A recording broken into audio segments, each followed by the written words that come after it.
Omutumba Michael Chaze ajje ayogereko gye tuli. Let us welcome Pastor Michael Chaze to come and speak to us.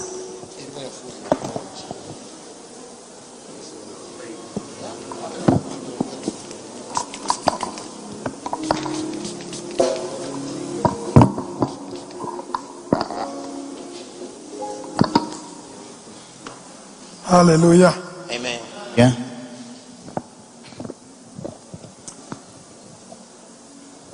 Mama waffe Favor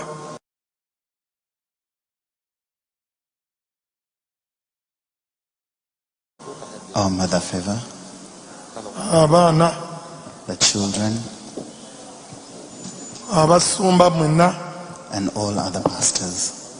babishopu All n'abakunguzi bonna gye bali buli omu gy'ali ku mukutu ng'awuliriza. and everyone wherever you're mourning from and listening. Ebigambo byange tebijja kuba bingi. My words will not be many. Ebyange nabitadde mu buwandiike era biri ku mukutu. I put them on writing and on the page. Neebaza olw'ebigambo bye mpulidde okuva ku makya. I thank the Lord for the words I've heard since morning. Ebizzaamu amaanyi era ebituwa essuubi. Words that give us hope and words that are encouraging. Era bwe mbadde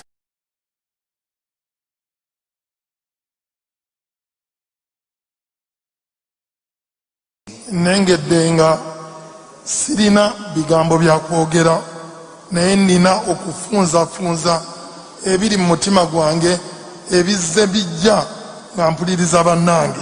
I saw that I don't have a lot to say, rather summarize the words from those that I heard from my fellow servants.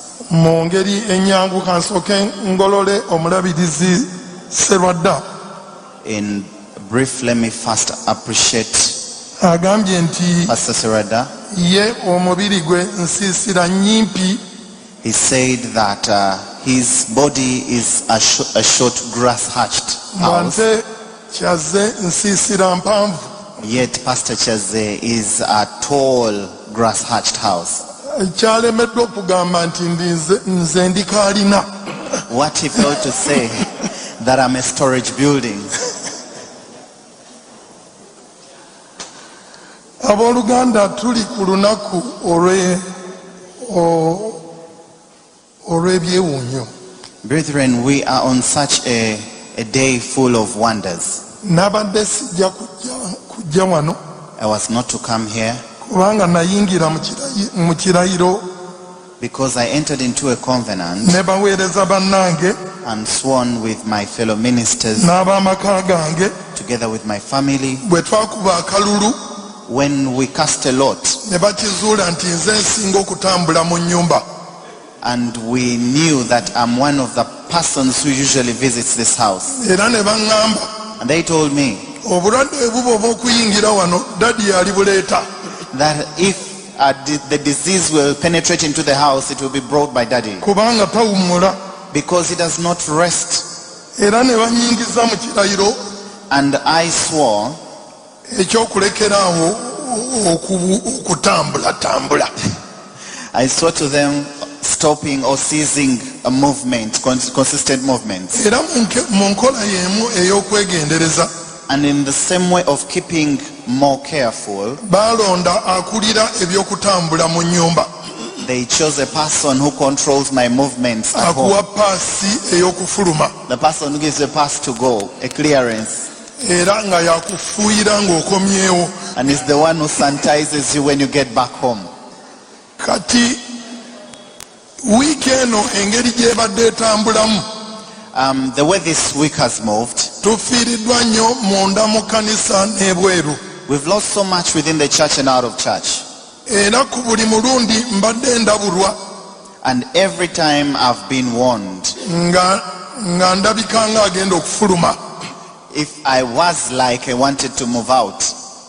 Naye ekintu ky'okulwala kwa muganda waffe Stephen But the issue of the disease of our brother Stephen, kyankubamu entiisa. it really shocked me. Edda ennyo mu biseera bya pandagaali way back in the times where they used to take us for taxes, twakalokoka when we had just gotten saved, twalina nabbi awaka we had a prophet by then. ng'alagula essaawa 24 He used to prophesy for 24 hours. ng'era tumutya.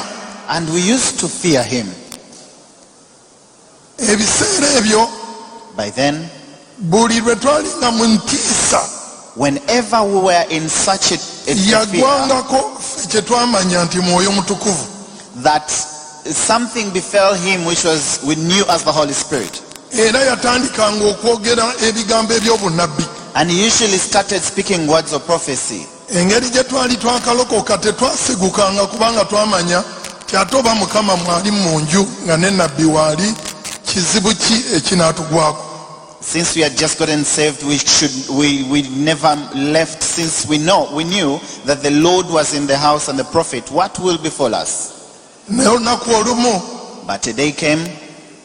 lwali lwa panda gaali. It was a day when the tax collectors had come.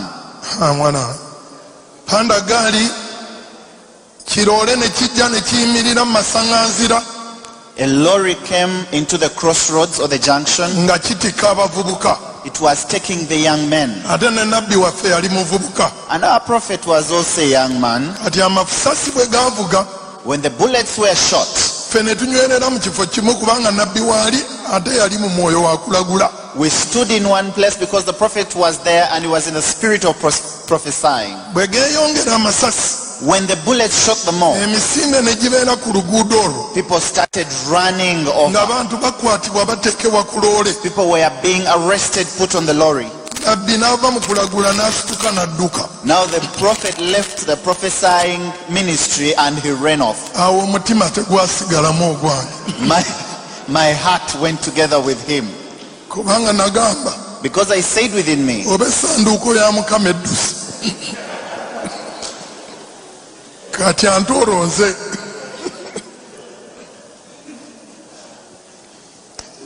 Ebintu bye tuyitamu kaakati the things that we are undergoing, tulwazizza abantu. many people have gone sick. Tubeera mu Bayibuli twatula obulungi obugendo tubaako.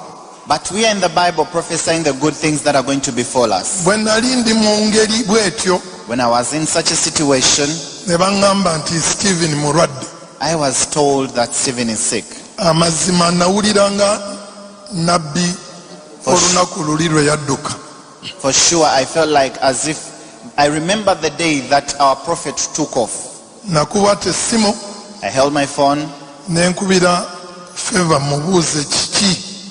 and I called Pastor Favor to ask her what happened. N'aŋŋamba nti mulwadde naye ali mu ddwaliro. She said he's sick but is merely in the hospital. Ne ŋŋenda mu moodi ya tetuli wangulwa. I went to the ward called We Shall Not Be Overcome in Uganda. Ajja kuba bulungi. He will be fine. Naye nga nsaba. But I was praying. Mbuuza Mukama ebibuuzo. I questioned the Lord many questions. Nzikiriza. And I believed. Neeraliikirira. I was worried at the same time. Ne nkubira Favor essimu, nakuba ndooza essimu 3 ne ŋŋamba naye bw'oba mu kizibu weetaagako omuntu akubuuza ebibuuzo. Ne ŋŋamba ekyo nkigaddewo sijja mukubira ssimu.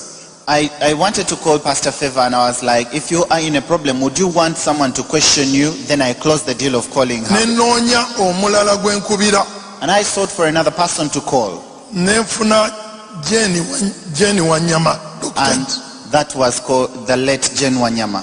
Ne mukubira. I called her. N'annyinnyonnyola embeera. And she told me the situation the bishop was in. Jane nga mukulu nnyo mu bulamu bwange.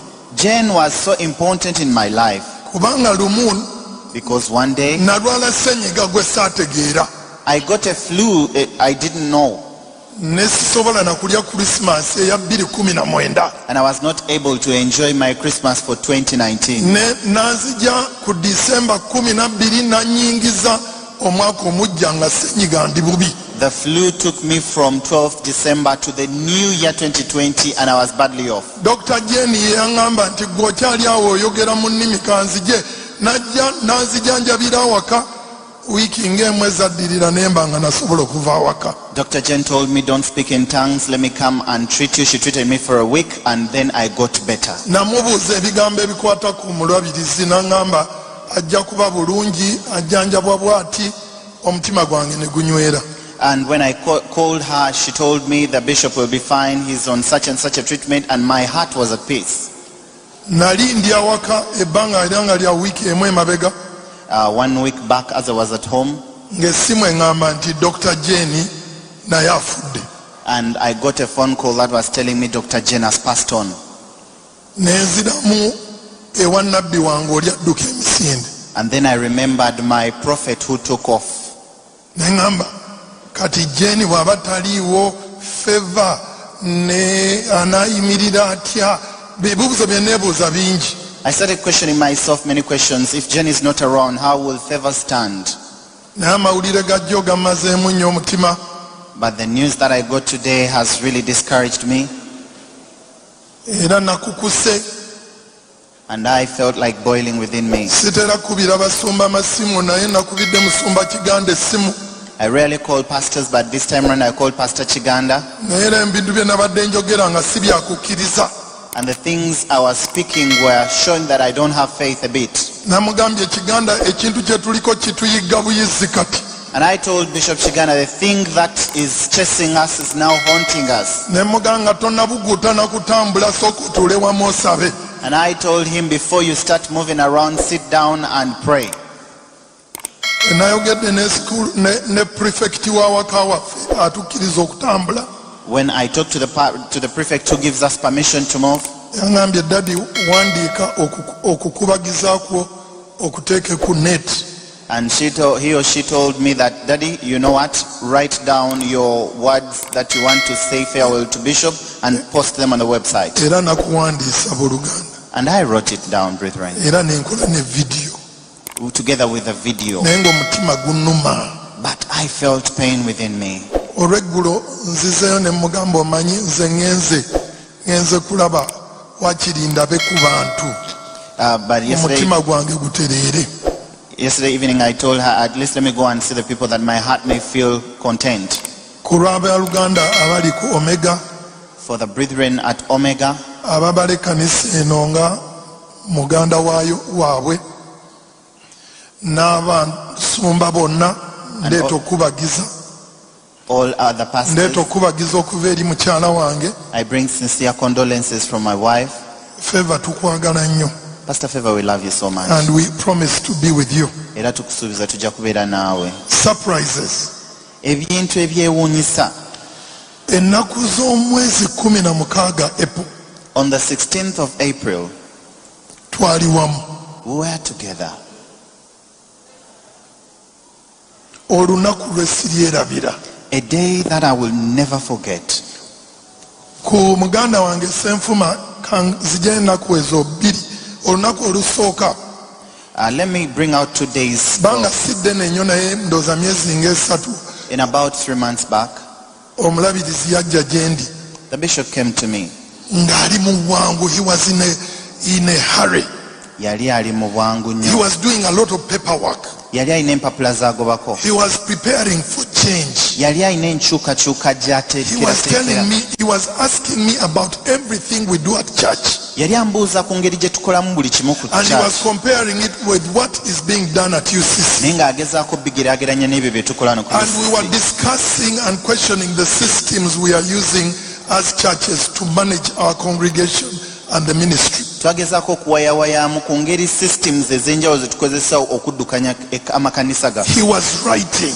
Naye ng'awandiika. He was questioning. Yali yeebuuza ebibuuzo. And I asked him what's going on. Naye ne mubuuza kiki ekigenda And he maaso. said, I'm preparing for a change in our ministry Naye ng'agamba nti ntegekera nkyukakyuka mu buweereza bwaffe. because I want to change the way I minister. Kubanga njagala okyusaamu mu ngeri gye baweereza. I gave him my notes. We exchanged ideas and he left. Namuwa ku biwandiiko byange ne tuwanyisa amagezi bw'atyo n'agenda. But I told him change is not easy Naye ne mugamba nti mwattu enkyukakyuka si nnyangu. because it always raises voices and people in the meeting or in the ministry will rise against change. kubanga enkyukakyuka egolokosa amaloboozi era abantu abamu bokola nabo mu buweereza bajja kugolokoka gy'oli ku lw'enkyukakyuka eyo. We laughed and he went. naye ne tumaliriza n'agenda. But I believe he was beginning to wind up the ministry. naye nzikiriza yali atandika okuwumbawumbako obuweereza bwe. Now, beginning of April, ku ntandikwa y'omwezi a ogwokuna member of this church came. omu ku bantu abasabira mu kanisa eno yajja gye. She told me, Pastor, I have a voice in me. yali mukyala n'aŋŋamba nti musumba nina eddoboozi lye mpulira mu nze. It wants me to celebrate my pastor. n'eddoboozi lino lyagala njaguze ku lw'omusumba wange. And I've chosen that it will be 16th of April. era nsazeewo zibeere ng'ennaku z'omwezi 16 omwezi But I ogwokuna. want it to be a surprise. naye njagala kibeere nga kibaguddeko bugwi. I do not want my bishop to know that I want to celebrate him. saagala mulabirizi wange amanye nti njagala kujaganya lunaku luno mu And bulamu she obwo. said, I have little money and we are going to put together a small core group to celebrate the bishop and his wife. nangamba nti ninawo ensimbi ntono naye njagala nkuŋŋanyeyo abantu abatono tusobole okujaguliza awamu n'omusumba. And she told me, nangamba you are the one who's going to do the invitation. naye ate gwe agenda oyita abantu But you ab'enjawulo. must not let him know. naye mu byonna by'okola omulabirizi tamanya It's a surprise. kubanga kino kijjamu But you must get him to the venue on the 16th. naye tulina omuleetera okujja mu kifo ekyo ennaku z'omwezi And 16. I asked her, why have you chosen me kati ono eyampita ne mubuuza for lwaki such a walonze nze. difficult task? Because, you wouldn't just move Stephen for any reason. omulimu gwe yali antise gwali muzibu kubanga ffenna tumanyi nti musumba Stephen wali tosobola mala gamutwala lwa nsonga yonna. She told me, naye n'aŋŋamba what I know. kye mmanyi Bishop told me, omulabirizi kye yaŋŋamba whatever you say to him, he will he hears you, and whatever you say to him, he would willingly do. nti gwe eddoboozi singa liva eri gwe oba mu ggwe kyonna ky'omugamba ajja kikola. So I had to write a letter to him, and the letter had to take him to a venue, and it did not have to be a lie. kati nalina omuwandiikira ebbaluwa erina omutwala ku kifo naye ate ng'ebbaluwa eno teriimu bulimba. So coincidentally, they got married on the 14th of April, ekyomukisa omulungi bo baali bafumbiriganwa nga 21st of April. 21st of April. I got married on April 16. kati ate nze nga nafumbirwa nga nawasa nga 16. So I wrote to him, Bishop Stephen, I'm going to celebrate my anniversary, and I want you to be there, and I've gathered together some Christians who may need to hear your voice. ne mugamba nti omulabirizi njagala kubeera nga njaganya obufumbo bwange ennaku z'omwezi 16 n'olw'ensonga eyo abantu b'empise baagala okuwulira eddoboozi lyo. And he said, I may be committed, but let me check. n'aŋŋamba nnyinza okubeerako n'obuvunaanyizibwa obw'enjawulo naye kankebere mu ddaala yange. Later on he confirmed, and there we were on a venue. nja kwogeramu ne mami bw'anaakikakasa tujja kuba gye tuli. Kati ne twesanga nga tukukuta n'embaga. Ate omanyi bizibu oluusi abasumba tebakolekeka surprise. Bantu bangi ababalaba nabo balina obunabbi baloota. Kati nga ŋŋamba naye ddala kino ekintu kye tukukuta nakyo kiri mu surprise. Then we were carrying our thing. Then I questioned myself, is it really a surprise? It was much of a surprise, because even those who were invited, I think, did not know what was going on. Nzikiriza nti yali surprise gye bali kubanga n'abo be twali tuyise baali tebamanyi kigenda mu maaso. So they told me, arrive early and receive Bishop. Ne baŋŋamba nti kati gwe tuuka mangu oyonirize omulabirizi. And I arrived early on the venue with my wife. Era nze ne mukyala wange twatuukawo ng'obudde bukyali. Then I look around and I see Kimuli, Michael Kimuli. Nindaba ne bwe natunula nindaba musumba Kimuli. And then I look on the other side, I see Bonjo. Bwe ntunula ewalala nindaba musumba Bonjo. I said, this place is not right. Ne ŋŋamba kino ekifo si kye kifo ekituufu. Every brethren is here. Buli wa Luganda ali wano. So then Bishop came. Ate awo omulabirizi we yajja. And I had to guide him with his wife. Era nalina omukulemberamu ye ne mukyala we. Took him, sat him somewhere. Ne mbatwala ne mbatuuzaako ewantu. Kept them busy. Ne mbaleka nga ne mbafuula busy. I was given a thumbs up. Bwentyo ne bampa ekigalo. Bring them in. ne baŋŋamba kati baleete. And we entered a hall of about 60 people who were celebrating their pastor. Ne tuyingira mu hole yalimu abantu 60 abali bajaguza. Banange ekyo mukikubireko mu ngalo. We may clap for it. Because eventually it makes sense. Kubanga kikola amakulu. And we spent about 3 hours listening to testimonies, and I think someone said Pastor Lutalo was very sick. Abantu bamala akaseera nga bawa obujulizi naye ne waba bagamba Pastor Lutalo abadde mulwadde nnyo. And he went into a coma. Era bw'atyo n'agenda mu koma. And when Bishop Stephen went to pray for him, kati omulabizi Stephen bwe yagenda omusabira, he said, Lord, n'amugamba Mukama, do not take that one, take me. ono tomutwala, twala mu nze. And I told the people at the table, Then I questioned the people at the table, why did Bishop make such a hard request? And they said, no, for him there's no problem with death. Ati abalala ne baŋŋamba oyo talina buzibu na kufa. And we had a wonderful evening. Era akawungeezi ako kaali kalungi nkukakasa. Testimonies, obujulizi, music, ennyimba ennungi, preachings. abaagalize ebintu bigende bulungi. That's the last time I was with Stephen alive. Olwo lwe lunaku lwe nasembayo kubeera ne Stephen mu bulamu. It was an event of farewell. Era nga kwali kusiibula kulungi. I want to salute the man of God Omusajja wa Katonda njagala omusaamu ekitiibwa, who has led us in an exemplary way. atukulembedde mu ngeri ey'ekyokulabirako. When my mother died, I thought she loved me more than all my brothers. Mange bwe yafa nalowooza yanjagala nnyo okusinga abooluganda. It was on the funeral that I realized that we all thought the same. Wabula ku mazika bwe nalowooza nti ate ffenna twalowooza kye kimu nti ayagala omu ku ffe okusinga. When I was here, I realized that he loved us all. Naye ate era ne bwe nzize wano nkizudde nti ffenna omulabirizi But yatwagala. I always thought he loved only me. Naye ate nze nalowooza yayagala nze nzekka. Bishop Senfuma has been a giver. Omulabirizi abadde mugabe. One time I came here and he gave me his car. Naku lumu najja nampa emmotoka ye. In a time when my car was stolen. Ebiseera ebyo baali bakanzibako emmotoka. And he did not know. Naye ye yali tamanyi. He called me and I picked his Range Rover and went with it. Yampita nampa Range Rover ye ne ŋŋenda nayo. Just a few months ago, Ng'emyezi mitono emabega he bought me this suit which I'm putting on. yeyangulira essuuti eno gye nzize omusiibuliramu. I want to salute my brother for loving me. Era njagala omusaamu ekitiibwa olw'okunjagala. I want to thank this beautiful woman. N'omukyalo ono omulungi. I've listened to you speak. Nkuwuliddeko ng'oyogera. I know that you have the message and you have the calling upon you. Nkimanyi nti olina obubaka ate obugenda okugasa amawanga. Mami, Bishop Senfuma lwe yajja gye ndi kaŋŋambe ng'akulabye.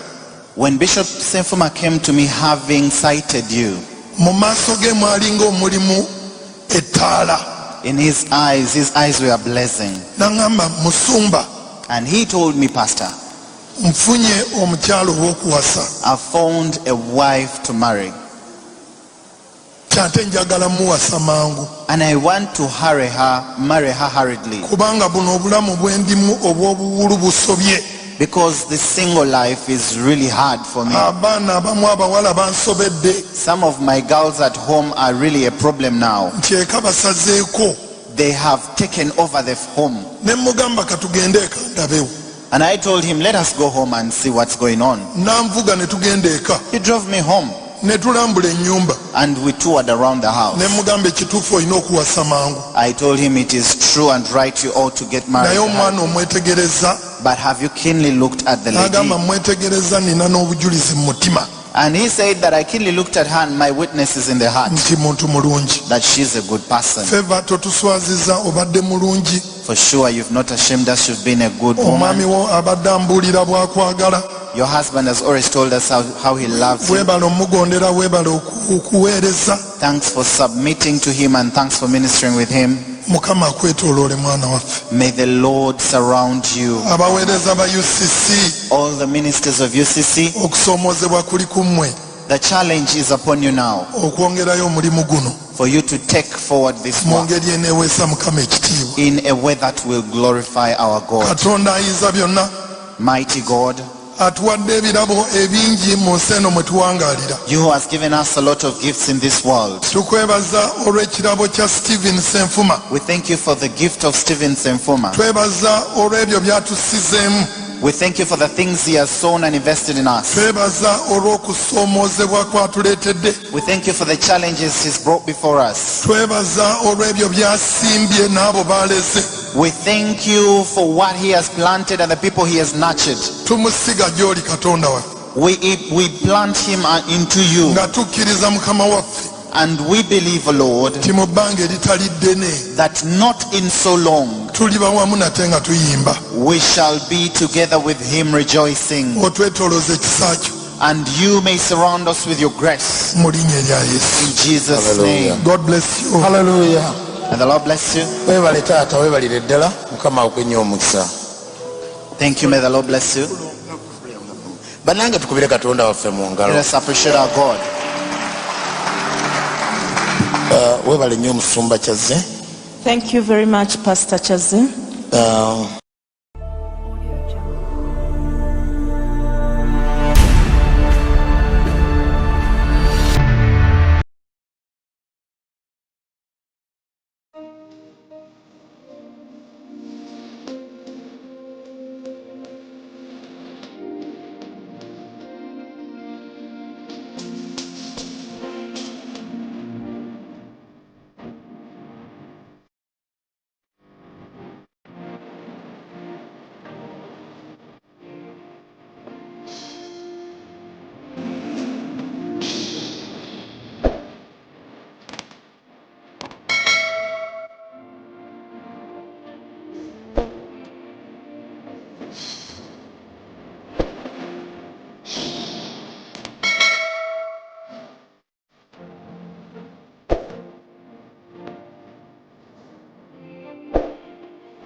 Tekulina buyini kw'omukisa gwa Mukama gwampadde nkimanyi.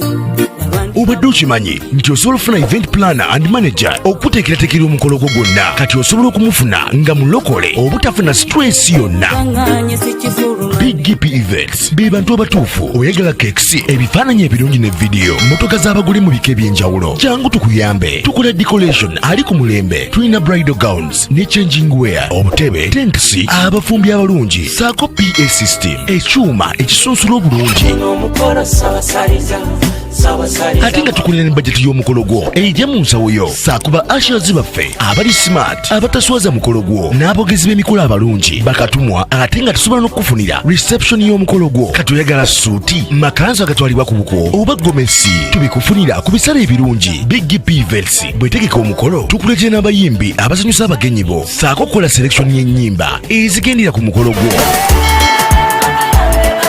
Esimu 07758681 oba tusange Facebook page yaffe oba Twitter, YouTube ne Instagram. Blessed Charles, Blessed Gospel Promotions, BGPevents. Twewaayo for excellence, flexibility, time, integrity and hard working.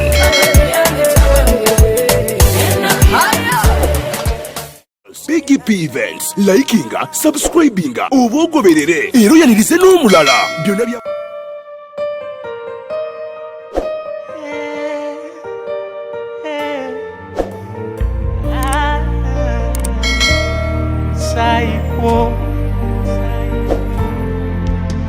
Mutawani watauti bamukubira werere umusango kwe bamulanga gwali kwange nzo kuva kuntandikwa nali mwononye Mukama kyeyava atuma umwana we umuwati nani sani nani kamyani nayo musayo wekwanaza wa musayi wekwanaza nempora zefuna obulamu lwa musayi wegwanaza nemponanze nfuna obulamu bamukuba emiko ngali bwerere bamuyita na mulimba tatumulungi oyo mazima bamufugira marusu naye teyekanya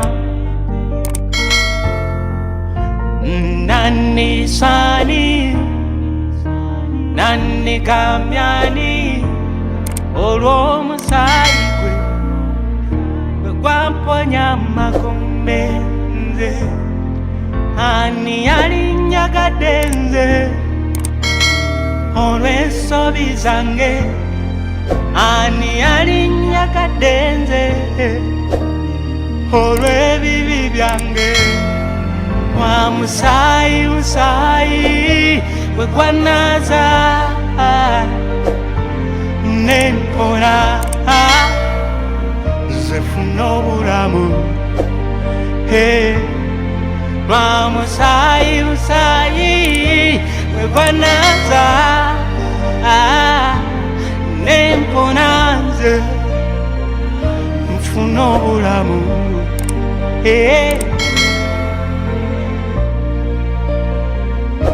omusayi wengwanaza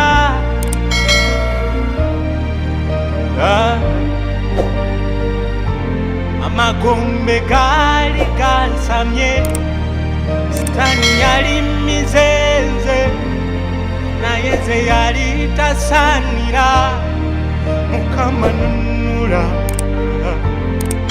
wa musayi ani yali wegwanaza nempora bafuna obulamu lwa musaayi kati nina nanza nembona nfuna olamu obutagwawo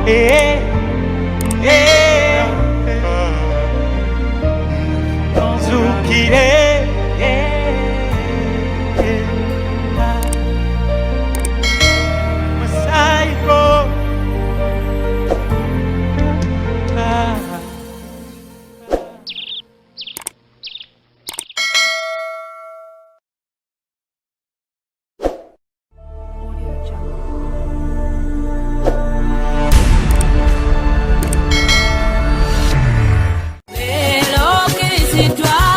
obadde weebuuza omuntu asobola okukwasaganya omukolo gwo ne gunyuma nga tofunye na stress. BGPevents be bantu abatuufu bategesa emikolo mingi ate nga tebasosola omuli embaga, Kwanjula, obubaga obutonotono obw'enjawulo, Blessed Gospel Promotions and Events, era ne bategeka ebivvulu, crusades, conferences, zisemina ate nga bapromotinga n'abayimbira ennyimba eza gospel yekka. Balina ba ushers abalungi abalokole abataswaza mukolo gwo, bakolera selection y'ennyimba z'oyagala eza gospel gwazaagala ku DVD oba ku ka flash, oyagala nnyimba za mikolo za Christmas oba za kabagako, zonna bazikuselektingira. Batuukirire gwayagala audio oba video production, music direction, okuwandiika ennyimba, oyagala sindika message nnyingi, bakola graphics ne designing. Balina ne ba service providers abeesigwa beweetaga ku mukolo gwo. Blessed Gospel Promotions and Events bw'obawa omukolo gwo tewejjusa, gwabaagala bakubire ku ssimu noti 775-886-1 obagenda ku Facebook page yabwe Blessed Charles, Blessed Gospel Promotions, BGPevents, Excellence, Integrity, Time and Hardworking.